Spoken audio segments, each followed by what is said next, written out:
freedom of the press, freedom of speech have all been assaulted. I mean, for a year now, Americans haven't been able to go to church. Even today, when they go to church, they're limited in the size of worshipers who can meet. Your right to assemble? Oh, my goodness. We had a curfew last fall in Ohio. You had to be in your home at 10. In Pennsylvania, you had to be in your home. When you're in your home, you had to wear a mask. In Vermont, when you're in your home, you didn't have to wear a mask, Dr. Fauci, because you weren't allowed to have people over to your house. Yeah, Congressman Jordan. Your ability to petition your government, for a year, American citizens haven't been able to come to their capital to petition their government, to talk to their representatives, and freedom of the press. These very pictures that Representative Scalise just showed you and talked about, guess what? The press isn't allowed in those facilities. The press is not, the Biden administration will not let the press in there. And certainly freedom of speech. I mean, governor of our third largest state meets with physicians, and that video is censored because they dare to disagree with Dr. Fauci. So I just want to know, when do Americans get their First Amendment liberties back? You know, I don't think anything was censored because they felt they couldn't disagree with me. I think you're making this a personal thing, and it isn't. It's not a personal thing. No, you are. That is exactly what you're doing. No, your recommendations carry a lot of weight, Dr. Fauci. We just had the chair of the Financial Services Committee said she loves you and you're the greatest thing in the world. My recommendations are consistent. Will the gentleman yield? No, it's my Now, can I answer the question, please? My recommendations are not a personal recommendation. It's based on the CDC guidance, which is and I'm asking the question, what measures have to be attained before Americans get their First Amendment liberties back? I just told you that. No, you haven't given anything specific. You said, we hope when this... Tell me specifically. Right now, we have about 60,000 infections a day, which is a very large risk for a surge. We're not talking about liberties.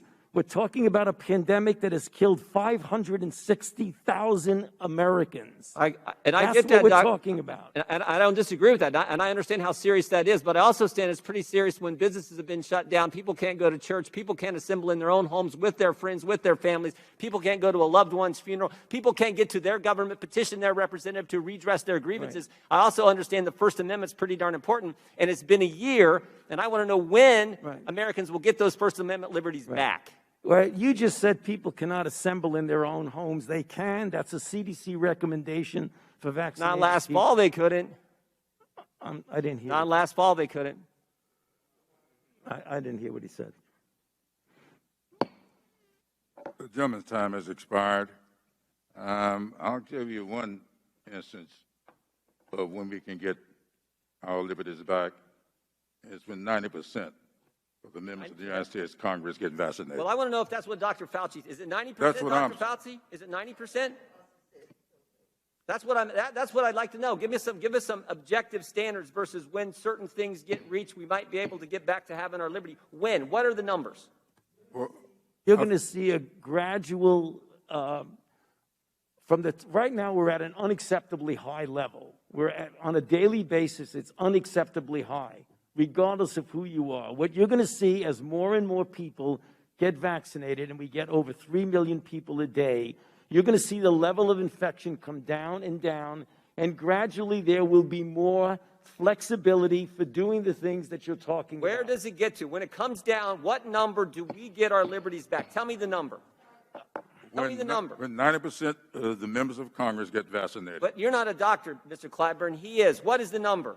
I can't Thank you for recognizing me, Mr. Clyburn. Thank you. Chair now recognizes for 5 minutes. I'd like my question Ms. answered. Maloney. I don't want. Reclaiming my time. Reclaiming my time.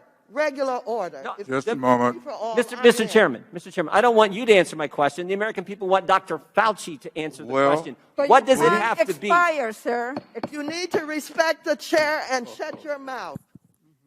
Don't worry about this. We're going to handle this. And I think Mr. Jordan knows me very well. And he knows full well that we're going to handle this. Your time has expired, and the chair now recognizes. Thank you, Mr. Chairman. Ms. Maloney. Gentlelady yields back. I now recognize Representative Young Kim of California, who's the vice-ranking member of the Subcommittee on Asia, the Pacific, Central Asia, and Nonproliferation, for 5 minutes. This whole thing is a sad sad episode for the country. I thought their testimony very powerful. These are two very credible witnesses who speak from the heart. Like we said in the hearing today, 4 facts will never change. The transcript speaks for itself. There was no conditionality, no quid pro quo in the transcript. The 2 guys on the call have both been very clear. No pressure, no pushing, no linkage to investigations in both President Zelensky and President Trump have said. And of course, President Zelensky didn't pledge to do any investigations prior to the aid being released. And the Ukrainians didn't know that the aid was even on hold at the time of the call. Their first 2 witnesses. Neither one of them's ever talked to the president, talked to Chief of Staff Mulvaney, or talked with Mayor Giuliani. And as I said with Ambassador Taylor, he had 3 meetings with President Zelensky, and all 3 of those meetings never once did this idea of